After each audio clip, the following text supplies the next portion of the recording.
नमस्कार. आज आपण रव्यापासून अशी भन्नाट रेसिपी बनवणार आहोत आणि नाश्त्यासाठी पण खूप छान आणि अगदी 10 मिनिटात बनते. त्याच्यासाठी मी 1 ग्लास पाणी घेतलं आहे. त्याच्यामध्ये थोडंसं तेल टाकलं, चिली फ्लेक्स, चवीनुसार मीठ आणि 1 कप रवा घेतलेला आहे.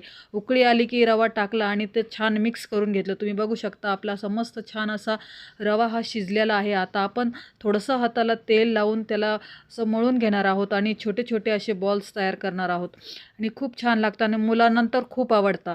आता फोडणीसाठी मी थोडंसं तेल घेतलेलं आहे. त्याच्यामध्ये हिरवी मिरची, कढीपत्ता, जिरं, मोहरी आणि हळद टाकलेली आहे. याला छान परतून घेतलं की आपण याच्यामध्ये जे सुजी बॉल बनवले होते, ते आता आपण टाकणार आहोत आणि आलटून-पालटून परतून घेणार आहोत आणि मस्त छान अशी हिरवीगार मी कोथिंबीर टाकलेली आहे आणि तुम्ही बघू शकता आपला 10 मिनिटामध्ये हा सुजी बॉल आणि रवा बॉल नाश्ता तयार झाला आहे.